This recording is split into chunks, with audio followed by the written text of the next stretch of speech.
Aline ministre du commerce toog ak jigéenam toog ak xaritam toog ak doomi ndeyam bi nga xamee ni démb ba tey mi ngi jàpp Aline te gestuwul dara kooku mooy Rose Cissé mi toog Rose bii nga xamee ni bi mu joxee loxo Aline Sarr ak tey gestuwul dara xoolul dara lu neex mu ànd ak moom bu naqadee mu ànd ak moom ndokkeel gi may ndokkeel jigéen ñi Rose ci yow laa koy jaar Rose maa ngi jël ndokkeelu tey bii teg ko ci sa loxo nga tagal ma ko ci loxo jigéen ñëpp nag di nuyu monsieur le préfet di leen ñaanal itam réew mi yàlla dolli fi jàmm waaye di beral nuyoo di beral ngërëm di beral cant sunu jigéen di jigéenu ministre Aliou Sarr kooku mooy kaddu présidente mouvement de la femme bu AFP kooku mooy Maymouna Gueye Fall mbii nga xamee ni doxul dara waxul dara lu dul ànd ak Aliou Tagor tox damay wax ni ku defal Aliou Sarr xam naa ko ku def Aliou Sarr xam naa ko Maymouna Gueye Fall mii jiite jigéenu AFP dafa jël Aliou Sarr def ko muy càmmiñam def ko muy xaritam lu Aliou dugg Maymouna ngi toog ci wetam kon Maymouna dinaa jël nuyoo bi may nuyu mbooleem jigéen ñooñu yëpp teg ko ci sa loxo nga tagal ma ko ci seen loxo Dakar ngeen jóge yoon wi xat na yitte yi bëri na waaye bëtt nga lu ne ngir ñëw toog ci wetu sa càmmiñ ànd ak moom ci bésu Jobaas bii nga xamee ni tey jigéen ñi dañ ko séddee waaye madame Seye Ramatoulaye maa ngi lay ñaanal ndax li tax mooy dama wax ni yàlla wax na ci alquran wa amma bi ni'mati rabbika fa haddis ku la defal xéewal nee ko jërëjëf madame Seye geenu golo gudd na waaye lu ca dal borom yëkku waa Jobaas a ngi nii boo yegsee ñoom ñëpp seen xel dal boo yegsee ñoom ñëpp ñeme nañoo tëdd nalaw ndax xam nañ ñu doon nalaw fekk lépp jagul kon madame Seye yaa jigéen ñi maa ngi leen di ñaanal yàlla nañu def lii téeméeri at yu door ren yéen jigéenu Jobaas nag yéen jigéenu Sénégal yéen ñëpp xam leen ni Idrissa Gueye doomu Alaaji Khalifa Gueye surtout Alaaji Ahmed Ndiéguène ak Tafsir Abdourahmane Gueye maay seen càmmin bés naka tey lu ngeen dugg dinaa ci ànd ak yéen Rose bul ni guddi na bul ni naaj na bul ni tàng na lu leen jaaxal bu leen dem ci maire bu leen dem ci ministre bu leen dem ci Aliou Sarr ñëw leen ci taalibe bii toog Thiès de taalibe Cheikh Seydi Mouhamadoul Mansour ci borom daara ji lu leen jaaxal dinaa ko faj dinaa leen jàppale ci biir dinaa leen jàppale ci biti ndax man kii rek la am kii ku ko jàpp ma jàpp la kii ku ko fonk ma fonk la kii ku ko teral ma teral la kii ku ko piis ma piis la waaye ku ko di jàkk ma di la jàkk yéen nag Rose yëg naa ni ngeen ko def moo tax wax naa ni xam leen ni am ngeen càmmiñ waxuma seen sëriñ de seen càmmiñ laa wax loo nekk lu ne da nga yaakaar ni mën naa ko dox mbaa ma wax ko mbaa ma jëf ko bul seeti ministre bul seeti Aliou Sarr seeti Idrissa Gueye su ma demee nag bu la neexee dem seetu loolu mooy samay kàddu tey fii jotaay bi li muy xat-xat ma ànd ak Oustaz Makhtar Sow di doomu gaaya gaaya di sëtu Seydil Hadji Malick Alaaji Mody Mbaye Alaaji Assane Diop ak ñi ma di ñëpp dañu ma fekk Jobaas dara waralu ko lu dul toog ci wetam dong di ko xool di ko ñaanal di ñaanal ñi ànd ak moom kon maa ngi ñaan Sénégal yàlla fi yàlla dolli jàmm Sénégal yàlla fi yàlla dolli dal yàlla fi yàlla dolli juboo yàlla fi yàlla dolli xéewal moo Diop Ndiaye wax na ko waay waay ku soxorul xam ngeen ni mbir yi daa wàññi ko waaye dara yokkuwul ku soxorul xam ngeen ni mbir yi daa wàññi ko waaye dara yokkuwul te damay wax ni boo dee Aliou Sarr ku xamul Aliou Sarr dala naan ndax mooy ministre bu yaru bi am déet dañu naan la ndax mooy ministre bu yaru bi kon boobu adresse nga xam ne mooy yaru mooy dal mooy tekk mooy teey bañ a yàkkamti ku yàkkamti wu di nga séddu waaye ku yàkkamti doo séddu ku ànd ak kii doo yàkkamti ndax ki mu àndal yàkkamti wu te yàlla mi def yàkkamtiwul rafiatil aqla wa jafati suhufu yàlla fi yàlla def jàmm dafa leen jàmm wasalaamu aleykum wa rahmatullahi taala wa barakatuh wa ila liqa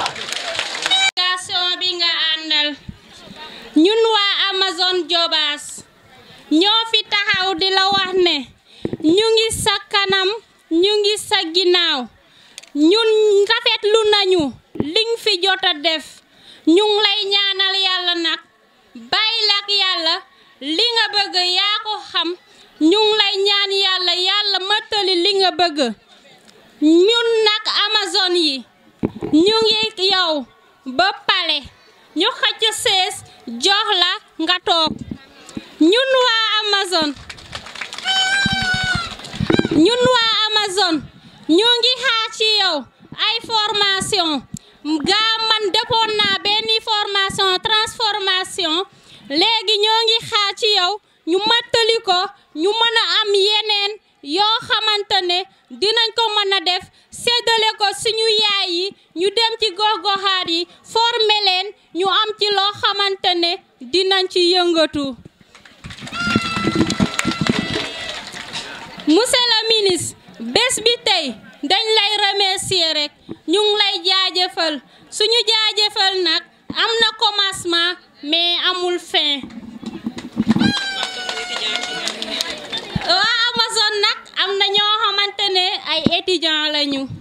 dañoo bëgg nag nga fàttaliku leen bu baax a baax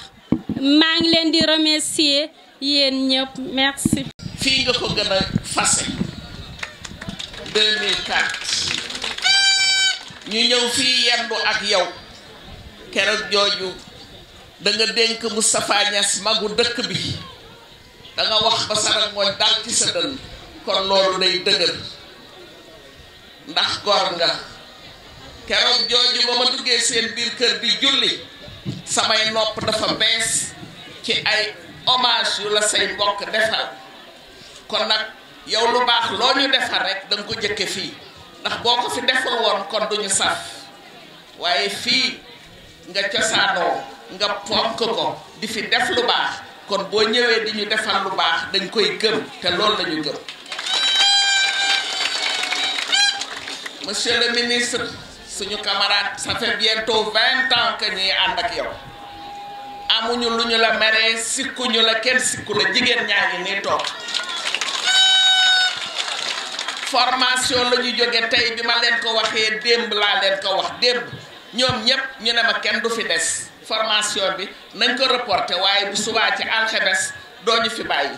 ma woo Rama jox ñu kaaru 30 places ñu dugg ko ba mu fees ñu ngi nii toog kon ñun amuñu sa pay dañ lay ñaanal ndax li nga nekkee ak ñun ku ci nekk nga jox ko cëram jox ko gëddam loolu nga xam ci loolu lañ la yar waaye nag ñu ngi gërëm aussi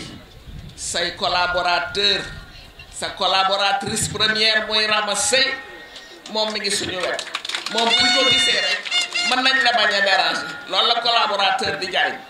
soxlawul ñuy agsi ba ci yow naan lii wala lale suñu soxla moom lañ koy wax wala ñu wax ko ñeneen ñi nga xam ne ils sont autour de vous monsieur le ministre buñ fi nekkoon di wax ba suba du jeex ndax wax dëgg yàlla ñépp a bëgg wax ñépp a bëgg rendre hommage waaye li ci suñu xol il fallait que ñu wax ko fii ba ñu fi yendoo la ñu fi gis mooy say mbokk ñoo la jëkk gërëm jëkk la ñaanal yàlla te tey jii firndeel na ko ñi ngi nee ram kenn desul kon ku yebu nga jàpp say mbokk jàpp nga say mbokk jàpp nga mbokk jàmbur jàpp nga waa AFP jàpp nga jigéenu AFP jàpp nga jigéenu mun fépp wasalaam monsieur le ministre ñu ngi lay ñaanal yàlla di la gërëm. Madame Mati yak sa délégation bi nga àndal ngeen jóge Thiès yéen délégation bi jóge Mbour yéen ñëpp ñu jóge fu nekk ci Sénégal tey Auguste Assemblée. Soyez les bienvenus à Sessène, village natal de notre ministre, mère, amis, frères, cousins et fils, pour fêter une fois de plus la femme diobasoise et à travers elle toutes les femmes du Sénégal. La femme avec un grand F, femme courageuse, femme vaillante, femme au foyer et mère de famille, femme au marché, femme au champ, bref, femme partout où le devoir et le développement l'appellent. Merci chères femmes, maa ngi leen di sargal di leen ndokkeel ci weeru mars bii ñu nekk weer bi nga xam ne moom la ñu jagleel jigéen ñi. cette année 2018 maanaam année de ñaa ngi ci yëngu di ci jaay di dem di ñëw di jaay radi glace di jaay glace benn glace jógeetul Thiès di ñëw biir Jobaas. nit ñaa ngi togg di def ci biir frigo yi nit ñaa ngi dem marché di dugal ci biir frigo yi boo comme ça ñu mën a dem ci seeni occupation dara dootu leen bett kon jaaraama monsieur le ministre. ñu ne dee tawaay ñaata moulin à mil lañ fi distribué pour li nga xam ne moo war a mën a wax dëgg yàlla jàppale jigéen ñi ci seen liggéey yu métti yi ci biir kër yi. foo dem ci biir Jobaas moulin à mil yaa nga fa nga jóge ci moulin à mil nga ne léegi damay génn ci moulin à mil dugg ci distribution ustensile de cuisine jigéen ñi di ko loué di jëriñu ci biir groupement yi. ba jógee foofu yow nga boole ñoo femmes juristes yi ci Sénégal l'association des femmes juristes du Sénégal notre propre plaidoirie. buñ nee fille rurale je ne suis pas d'accord il n'y a pas de fille rurale actuellement amul lu xew ca teeru ba te amul fii amul ñoo ngi ci 2 lycées 9 CEM bien qu'insuffisant nag monsieur le ministre te leneen li ma ciy teg moo dina lycée yooyu l'État tegagu ci benn brique population yi ñoo démerdé ba tabax seeni lycée te mën naa ne sa lycée yi dañoo bootu ci biir CEM yi il y a des listes pléthoriques dans les classes sans compter les distances xale yi balaa ñoo jàng si 4 kilomètres 5 kilomètres 6 kilomètres metti na kon war nañoo seetaat mbir mi ci mbirum lycée yi ak mbirum CEM yi bien que am na mais wax dëgg yàlla ñu yokk mbir mi te nag état mën a taxaw nag pour tabaxal ñu suñuy lycée parce que ñu ngi bootu ci biir CEM yi te wax dëgg yàlla metti na.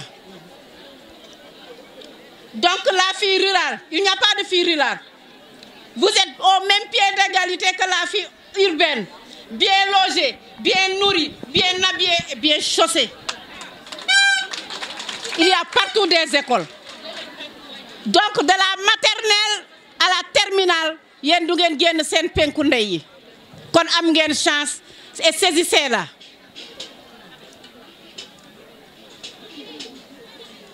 Le 8 mars 2018 on a fêté l'excellence au lycée de Sangué foofu sargal nañ fa Miss Mat ak Miss Science waaye ndeysaan malheureusement doomu Jobaas bokku ci mu nekkoon lu ma metti nag parce que bu ma sañoon fu ma taxaw rek sañuy doom taxaw wante pour man dama ne ce n'est que partie remise parce que loolu dina leen motiver yéen xale yu jigéen ñi ba ngeen mën a bokk déwén ak jàmm ci Miss Mat ak Miss Science. Mettez-vous au travail fixez-vous un objectif et vous y arriverez mën ngeen ko. te bu ngeen góorgóorloo du ngeen di ngeen yegg. Cette année est déclarée aussi année sociale. Monsieur le maire, votre credo quotidien, c'est les femmes en avant, c'est le social. Les femmes en avant et aujourd'hui, vous associez les élèves. Avec 500 femmes et 1000 élèves enrôlés dans la mutuelle de santé. Vous avez bien compris que sans la bonne santé, on ne peut rien réaliser, on ne peut être autonome.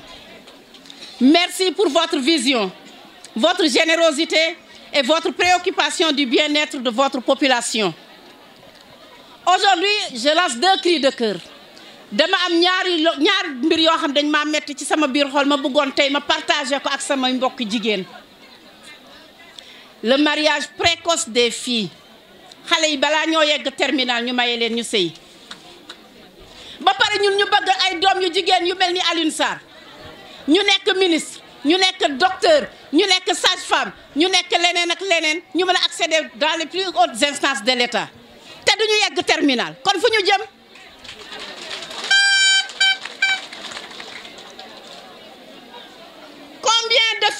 Combien d'entre elles se marient avant d'arriver en terminale ñaata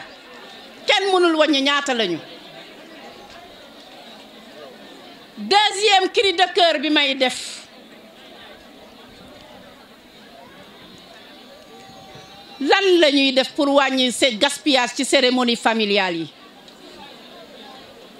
ceet yeeg ngénte yaa ngi ñuy bëgg a rey lalum basang yaa ngi ñuy bëgg a rey seddale yaa ngi ñuy bëgg a rey bàjjen yaa ñuy bëgg a rey njukkal la ñuy bëgg a rey ay waay loolu fu ñu jëm ak moom yéen jigéen ñi question boobu laa leen di posé tey ngeen wax ma fu ñu jëm ak basang yi dañuy liggéey fukki at ñu xëy benn bés ñu taal ko ci basang yi ba pare ñu ne dañoo bëgg autonome loolu freiné na suñu autonomie te war nañ ci waxtaan war nañ ko xoolaat ba xam ne que la ñuy freiné lalum basang bi. Et pour terminer, un grand bravo à Madame Sey. Madame Sey amuñu sa pay yal na la yàlla fay te bëgg naa nga ñëw taxaw fii ci wetu jigéen ñi Madame Sey kaay taxaw suñu fiet parce que vous êtes proclamée femme du Diobass, vous êtes Diobassoise, venez parmi nous, restez avec nous, sargal nañ la gërëm nañ la sant nañ la gàccu leen ma Madame Sey.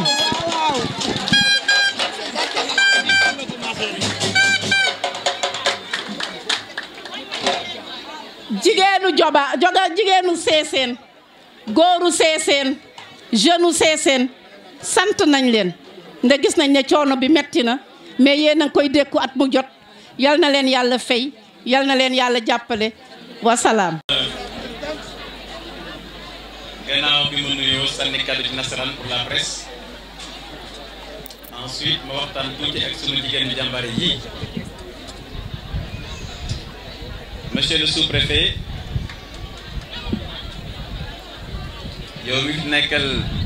monsieur le président de la République ñu ngi leen nuyu di nuyu monsieur le chef de village de Seeseen chef de village de Mbomboy Abdou Sène ak Issa Diouf yéen ñi teewal askan bi nuyu imam sunu xarit imam Idrissa sànq fii la jógee ñu koy sant di gërëm ci ay kàddoom. Les militants de l'Alliance des forces de progrès maa ngi jël sama nuyoo ci ñoom teg ko ci loxo sunu jigéen di sunu xarit madame la présidente Maymouna Gueye Fall. Madame la présidente am nañu mbégte lool sa teewaay fii nga jóge ba Dakar ànd ak délégation bu yaatoo yaatu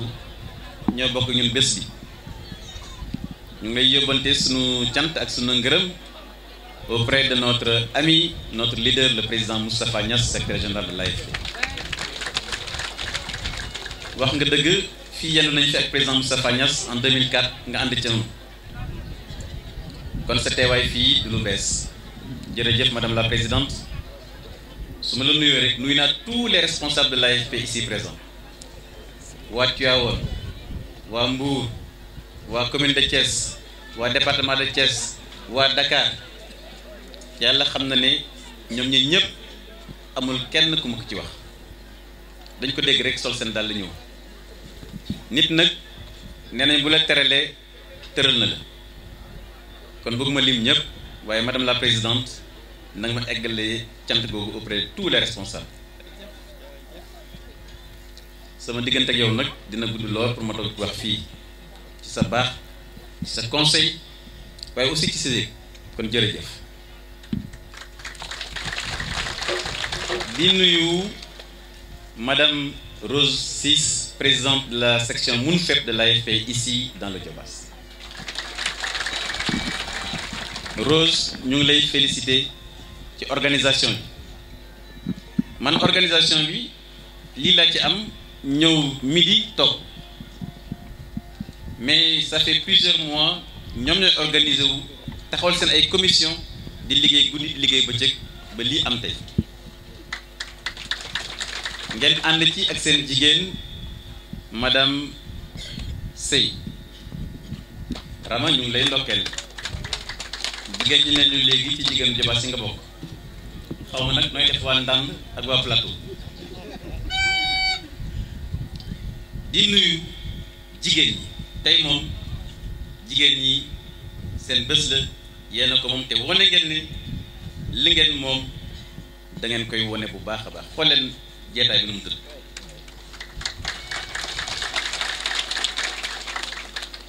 plus de 2000 personnes ci organisation boo xam ne tey di jour de semaine ngeen am liggéey plus de 2000 personnes ñu mën a toog fii tey yéen gàcc ngeen ngalaam jërë ngeen jëf gàcce ngalaama suñu jigéen ñi nee naa président Maïmouna Gueye Fall ma ne ko li ma gën a sawarloo ci jigéen ñi mooy bi ma commencé politique 99 ba léegi ñii lay àndal mooy ñii sol vert yi ak rouge ak toute l'équipe ñii doon animé sànq muy ñoom Matar Mbaye ñoom Mamor ñii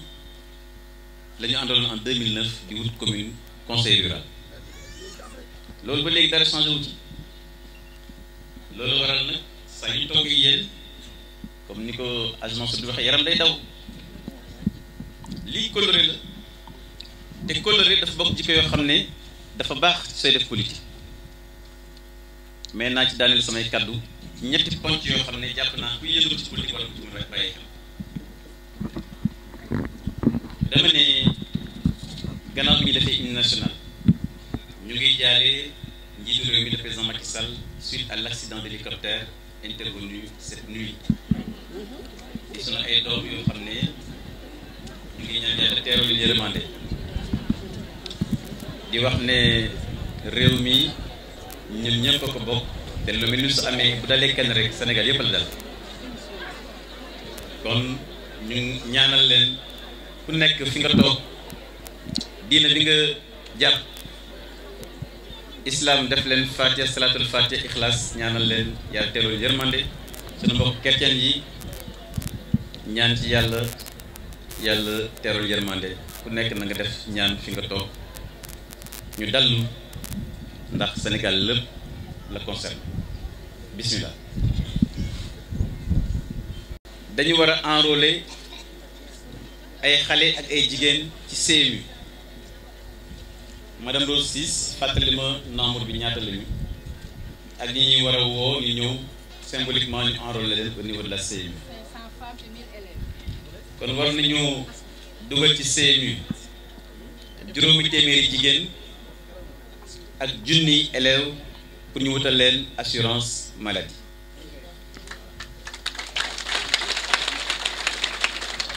téeméeri élèves juróomi téeméeri jigéen ak junniy élèves ñu war leen a enrôler dama bëgg balaa may sore ñi ñu war a defal symboliquement enrôlement bi ñuy ñëw parce que ñooñu ñëw moom bés bi tey kan ak kan la. ku andi photo na ñëw élèves yi tamit bu fekkee am na élèves yu ñëw ak seen photo. kon benn élève ak benn femme. dinañ ko def à la fin du discours di wax leen ne war nañu aussi ci bésu tey am na programme social boo xam ne jigéen ñi lañ ko jagleel yéen xam ngeen seen 15 mars seen 8 mars chaque année daa am lu muy àndal am na pour les Amazones yi doon wax sànq dañ ma ne woon daa am ñu ci def formation en coiffure jëlal nañ leen tey un salon complet de coiffure boo xam ne dañ ko inauguré léegi su kanamee jox ko jigéen ñi kon salon boobu nii ngeen taaroo tey bu ngeen di organiser ci salon baa ngi nii les Amazones yaakaar naa yéen ak seen jigéen ñi yéen a ko moom bu ñu kanamee nañ ko dem inauguré ko le salon de coiffure des femmes et des Amazones du Diobass salon de coiffure nag soo ko xaymaa juróomi million lay jar matériel c'est un matériel qui coûte 5 millions de francs donc les femmes et les jeunes particulièrement jox nañ leen un salon de coiffure ñaareel bi mooy jigéen ñi da ngeen nekkoon ci ay activités économiques ci kanamee léegi nañu woo dëkk yi également Aliou ñaax bu fekkee seli si pare na nañu woo dëkk yi ku nekk également ñu jox la nga xam ne sa groupement moom lay jëfandikoo sur le plan économique Aliou et la liste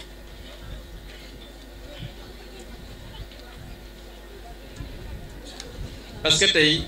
amul discours c'est une journée d'action bu ñu paree ci loolu dinañ également dem ci foire bii ngay jigéen ñi organiser ñi ñu defal leen formation ñooy wane également seen mën-mën ci wàllu transformation bu ci kanam aussi dinañ ko xool wane ne jigéen ñi ñu ngi liggéey bu baax a baax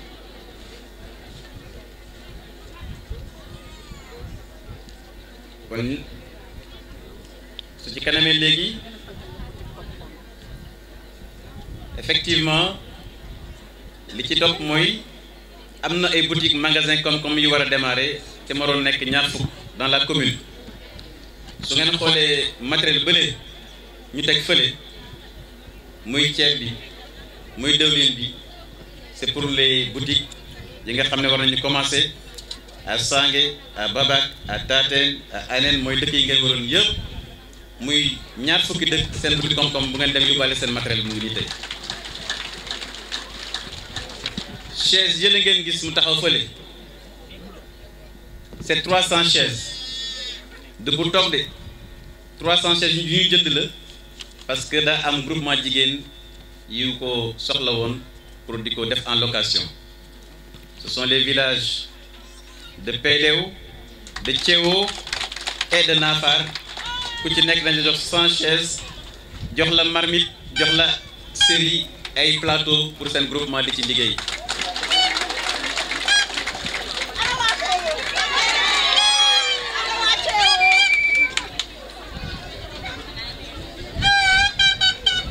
am waa Péléo ñëwuñu ku ñëwuñu jox sa bos keneen ana waa Nafar ñëwuñu ana waa Thiéwo ñëwuñu voilà yéen a moom donc chaise yële yi ñetti téeméeri chaise la dëkk bu nekk na yóbbu téeméeri chaise ñoom la ñu lemale fële damay bañ nag ma ne dama bëgg ngeen dañ jël seen chaise yóbbu ko Péléo damay bañ adversaire yi nga xam ne ñoom dañuy xool lu ñuy def ñu jàpp ne nit ñi amuñu fu ñu toog déedéet chaise la pour toog de chaise la c'est pour travailler ngeen koy def en location am ci rendement dama bëgg nag ngeen jël exemple ci village u Diamaguène ci Babak xaw ma ndax ñu ngi fi sax waa ba Diamaguène jigéenu Diamaguène ci Babak vraiment en matière de rentabiliser un projet ñoom moom kenn mënu leen ci ndax ñoom yaakaar naa seen projet mu ngi dox bu baax a baax a baax duma lim ñëpp Rose moo koy def kaname ak yéen mais ma leen di wax ne yéen a daje woon ne da ngeen soxla ay jumtukaay pour liggéey jumtukaay yooyu lañ leen nar a jox tey ay marmite à gaz marmite à gaz mooy cin yéen a ma ne woon da ngeen soxla loolu am da ngeen changer avis da ngeen changer yéen a ma ne woon da ngeen soxla produit yaa ngi nii de li la ma Rose jox gis naa fi ay paana ki gis naa fi ay omo gis naa fi lu nekk waa est-ce que loolu soxla ngeen ko madame Seye yaa ma jëndaloo lii yëpp nga ne ma jigéen ma lu leen soxla kon matériel baa ngi nii bu fekkee soxla ngeen ko balaa ngeen di dem ku nekk jox la sa say nga yóbbu sa groupement commencé def dëkk yi fi ñëw yëpp amul kenn kuy dem loxo neen tey benn dëkk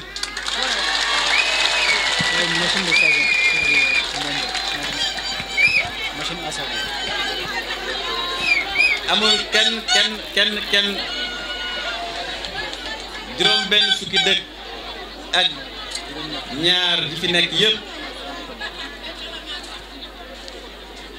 67 villages yi fi nekk yëpp kuy dem di nga yóbbaale dara tey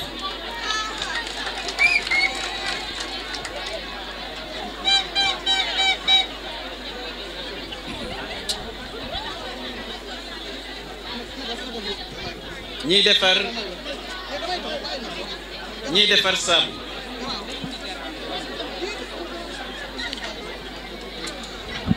yéen daa mel ni seen yaram dafa tàng de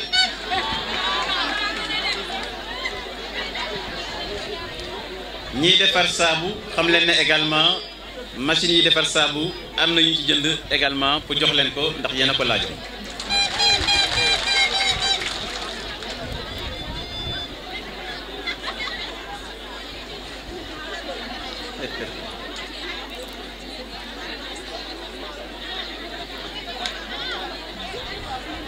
Rose pare ngeen ñi kon mbokk yi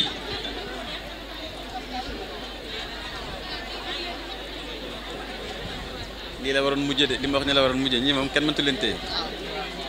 kon mbokk yi yéen groupement jigéen ñi daaw fii lañu daje woon mu mel nii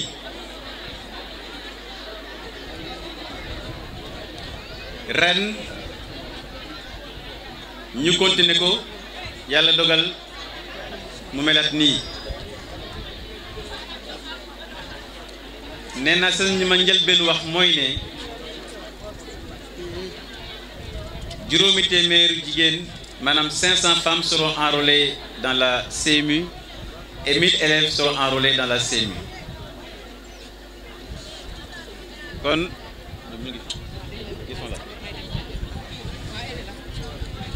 kon damay woo soxna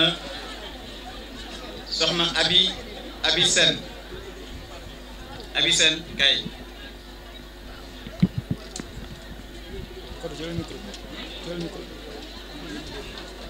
ana Abi Sène agence yaa ngi nii Abi Sène kay kon ak Abi Sène mii ndax wér-gu-yaram soo ko amulee mën a def développement jërëjëf soxna ak jërëjëf donc remise symbolique bi ñu wax sànq représentant bu PLO représentant bu Thiéwo ak représentant bu Nafar nañ jege si fii ñu jox leen symboliquement li ñu leen war a jox ñu yóbbu seen dëkk muy les 100 chaises pour chaque village et le matériel de travail kon PLO Nafar ak Thiéwo jege si leen seen 3 représentantes fii seen jigéen la présidente Rose Ciss dina def remise bi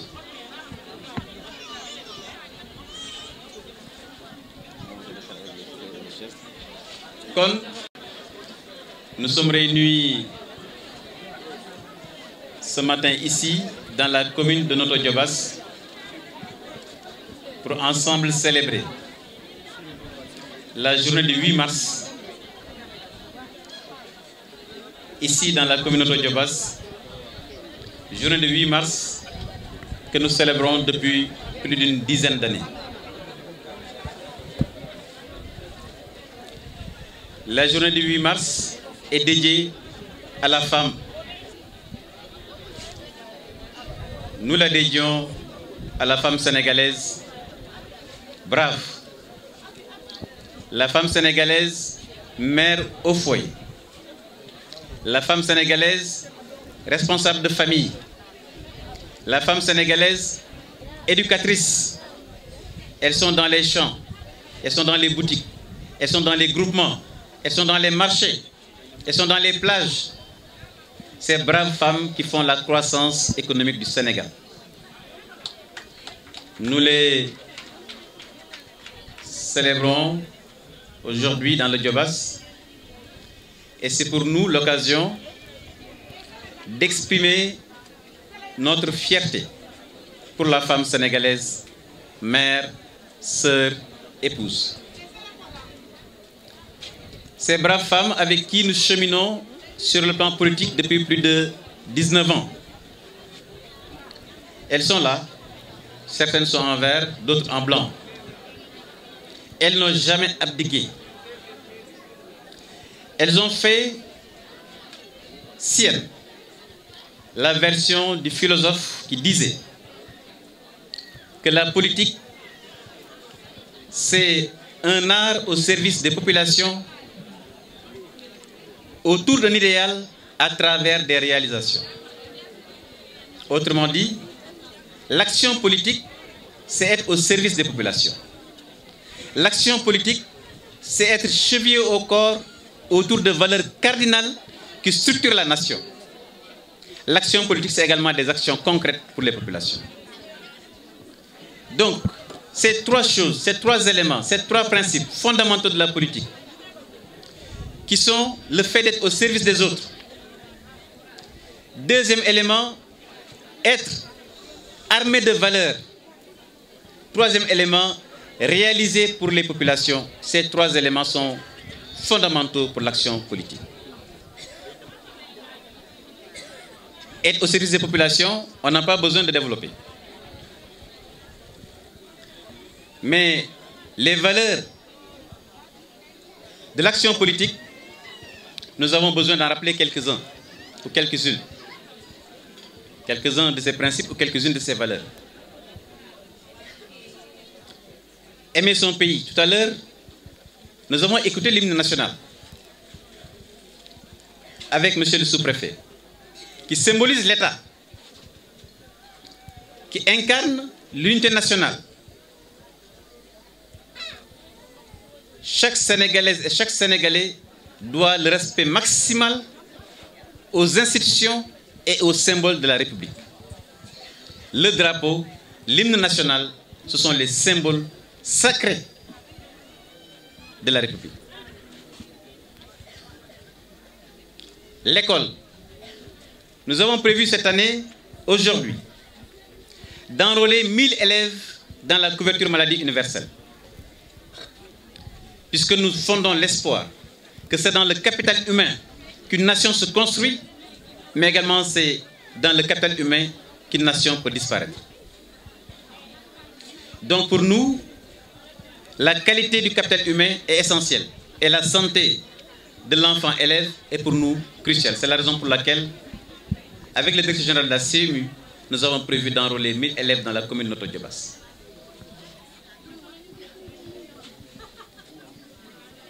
La loyauté, la fidélité. Madame Maïmouna Gueye Fall vient de rappeler une rencontre que nous avons eue ici, en 2004, présidée par le président Moustapha Niasse. Je crois qu'en 2004, nous n'étions pas dans un gouvernement. Mais depuis 2004, bien avant 2004, avec ces braves femmes qui sont à côté de moi, nous sommes ensemble dans l'Alliance des forces de progrès. C'est la raison pour laquelle l'AFP est un parti majeur. L'AFP est un parti qui est ancré sur des valeurs. L'AFP est un parti qui est derrière un leader reconnu sur le plan national et international, qui est le président Moustapha Niasse. L'AFP est un parti qui a apporté une contribution décisive dans toutes les alternances qui ont eu lieu au Sénégal depuis 2000. L'AFP est un parti national, présent dans toutes les régions du Sénégal, dans toutes les communes du Sénégal, dans la diaspora. C'est ce parti fondé par le président Moustapha Niasse qui aujourd'hui a réuni ses militants pour célébrer la journée du 8 mars. Madame la Présidente, toutes les femmes qui sont là sont des militants de l'AFP, votent pour l'AFP. Et ça, quand on va aux élections, ce n'est pas 2000 voix que nous avons ici. C'est 7000 voix, 8000 voix. Et nous visons 20 000 à 30 000 voix. C'est la raison pour laquelle je lance un appel à toutes les femmes présentes et à tous les jeunes pour aller s'inscrire massivement sur les listes électorales. Képp ku amul carte électeur mbindu mi tàmbale na fii ci sous-préfecture jëlal sa këyit mbaa sa extrait de naissance nga dem yutal la këyit parce que boo amulee këyit mënoo jàppale Alioune Sarr de déedéet na nga am këyit am carte électeur dem bindu ñu jox la sa këyit nga nekk citoyen dox say droit.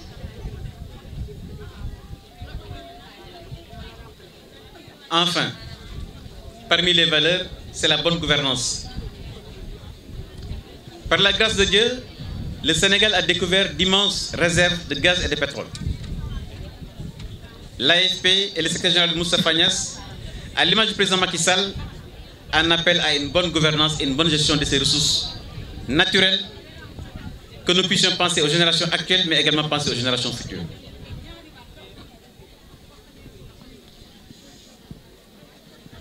Parmi ces valeurs,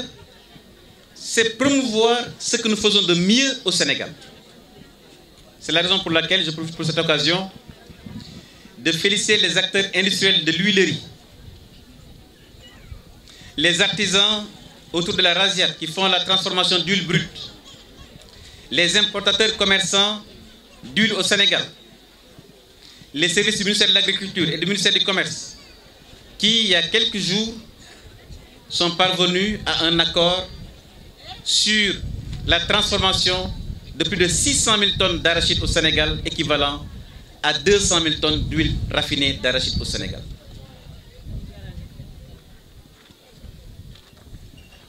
yéen ñi nekk béykatu gerte fii ci Diobass ak fële ca Saloum mbaa fële ca Bawol accord bi ñu xaatim barke démb te démb conseil des ministres président Macky Sall bind bataaxel jagleel ko acteurs yi nga xam ne ñoo def signature boobu mooy ne tey mën nga am sa tollu gerte am sa machine u seggal defar sa dëwlin jaay ko téeméer ak fanweeri dërëm litre bu nekk nga jaay ko industrie jënd ko loolu la ñu signé barke démb kon yéen jigéenu Diobass prochaine étape ci fan yi di ñëw naa leen indil machine buy transformer huile gerte comme ça ngeen bokk ci système boobu ngeen bokk ñuy jaay dëwlin au niveau de réseau waaye xam naa nag jigéenu Dagana dañ ma wax lu mel noonu te yaakaar na waa Mbour duñu des gannaaw ak waa Tivaouane ak waa Gossas bon ak waa Dakar ak waa Thiès accord boobu li muy indi mooy dëwlin bi ñuy dunde ci réew mi te at bu nekk Sénégal ngi importé ci nasaraan 200 000 tonnes dëwlin ñaar téeméeri junni tonnes dëwlin moom la ñuy dundee at bu nekk ndax Sénégal li ñuy consommé dëwlin tabar fakal ñi sant Thiam ñi mel ne ñoom Ndeye Awa Thiam dañu bëgg ceebu jën dëwlin boobu dañ koy jéegaani bitim réew soo ko xaymaa ci xaalis daanaka ñaar téeméeri milliards la protocole bii nag li muy indi mooy ñaar téeméeri milliards yooyu doon yóbbu bitim réew pour jéegaani dëwlin indi ko Sénégal ñaar téeméeri milliards yooyu dañ koy dugal ci gafaka béykatu Sénégal dugal ci gafaka jigéen ñi jox ko artisan yi loolu mooy protocole bi ñuy signé barke démb président Macky Sall jàppale leen ci wax acteurs yi que le gouvernement da leen gunge ci loolu ndax réew bu demee ba produire 1,4 million tonnes gerte xel mën naa nangu gerte googu ñu soppi ko def ko dëwlin yéen d'accord leen ci loolu kon ku am léegi sa toolu gerte mën nga sa machine seggal defar sa dëwlin respecté ay normes dugal ko ci ay cuve yóbbu ko Sonacos yóbbu ko Elosen mbaa CIT mbaa FKS mooy ñenn entreprise yi nga xam ne ñoo xaatim loolu boo indee dëwlin bi ñu jënd ko ca saa sa jox la sa xaalis looloo waral fi ñu bëgg a jëme réew mi ak le président Macky Sall yaakaar naa kuy xool di gëstu war nga xam ne doomu aadama li mu war a dunde yàlla teg na ko ci wetam su ci kanamee léegi dinañ xool li ngeen di exposé nee nañ ma sànq jigéenu Mbombay daa am lu ñu ma bëgg a woon bëgg naa ñëw fii ñu gis leen jigéenu Mbombay li ñu leen formé woon ak li ngeen ci def ñëw leen seen na fi sànq ñoom ñëw leen nit ñi gis li ngeen defar mooy dama ne jikko yu ñuy gànnaayoo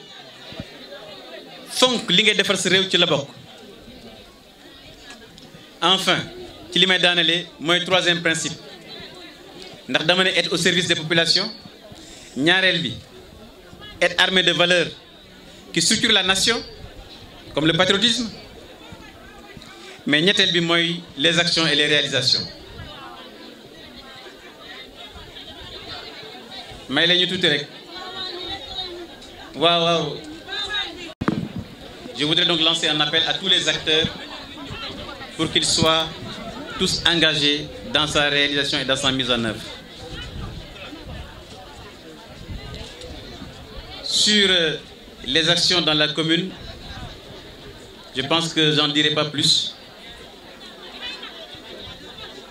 puisque les populations elles-mêmes se sont exprimées, on n'a pas besoin d'en rajouter. Je voudrais seulement dire qu'ici dans la région de Thiès, la commune de Notto Diobass, au moment où je vous parle, vous avez trouvé à quelques mètres d'ici les engins qui sont en train de construire des pistes de production. aujourd'hui sur plus de 100 km. Je dois rappeler que des régimes politiques sont succédés au Sénégal et c'est la première fois que dans le Diobass que des pistes de production soient démarrées, soient réalisées. Quand nous avons fait l'estimation de nos besoins en 2009 en pistes, le budget était estimé à 3,2 milliards de francs CFA. Aujourd'hui, entre Sangué, Dioungane, Mbomboy, Kerbara, Keribrafal et bientôt entre Dioungane, Babak, Noto, Ngolar, Taten, Mousnakh, Nafar, entre Anen et Keribranian, Ndjoukhan, Mbodjen, Mbambar Chérif, tous ces villages-là sont prévus à être interconnectés dans les semaines qui viennent. dama ne sànq ne yoon yi ñuy liggéey boo jógee Sangué mën nga jógee Sangué dem ba Thiès te doo génn commune jaar Mbomboy jaar Kër Ibra Fall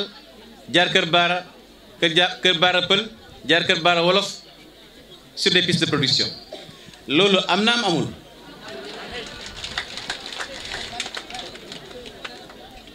c'est plus de 50 kilomètres boo jógee Dioungane engin yaa ngi fa pour dem Noto war a jaar Babak dem Noto bu ñu eggee Noto dinañ jaar Ngolaar dem Mbousnakh dinañ dem Anen dem Ndjoukhan dem Mbambar Chérif loolu soo ko xaymaa ci xaalis bi ñu koy defar mu doon 7 milliards ak li ci topp barke démb am na liggéey ñu tàmbale fële ca Tatel may wax ne ren ji ci wàllu wér-gu-yaram Kisan Sangué fii diggante Dioungane ak Babak di ngeen am ay case ak poste santé yu mucc ayib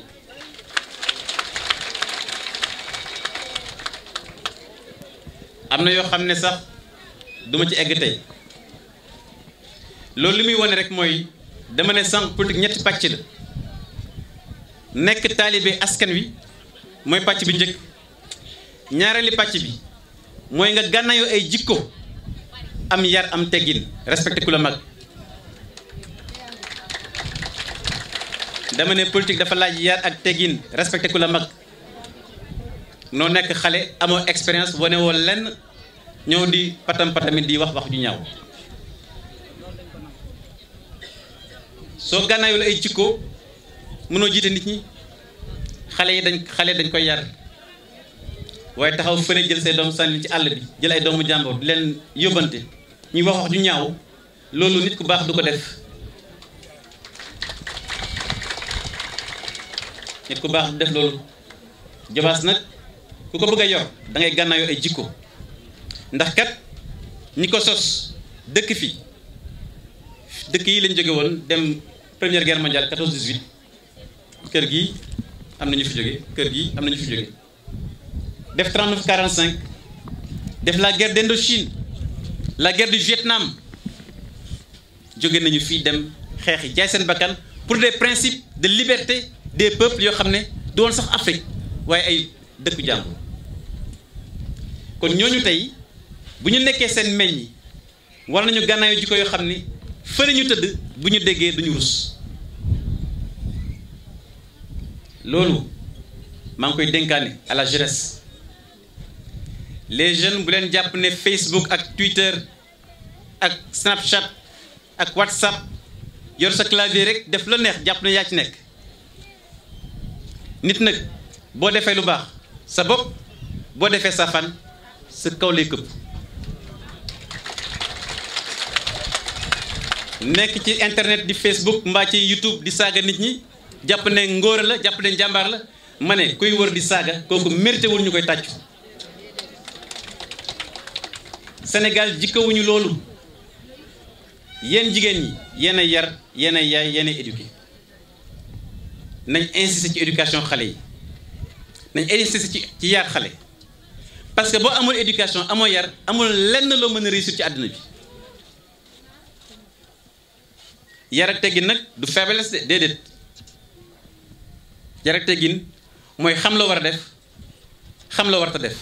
di moytu xam ne doomu aadama boo jël rek am na yàlla sunu borom lu mu def ci moom loo xam ne mérité na respect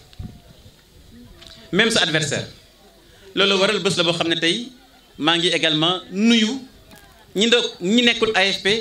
nuyu ñi nekk dans les partis d'opposition nekk ci la Benno Bokk Yaakaar ndax loolu mooy Sénégal c'est ça la démocratie c'est la diversité tàllal ñëpp loxo ne leen Sénégal dañ ko defar ku bëgg a defar indil sa contribution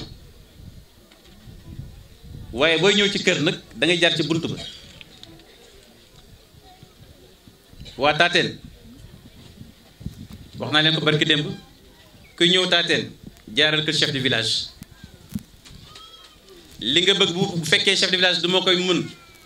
ndax chef de village daa am fu mu yem su ko weesoo maire la su weesoo maire dem ci gouvernement ainsi de suite chef de village lu mu moomul lu mu mënul nga dem ca ka ko mën kon kër na ngeen jar chef de village xale yi na ngeen respecter les chefs de village xale yi na ngeen respecter surtout seen yaay yi surtout na ngeen respecter seen yaay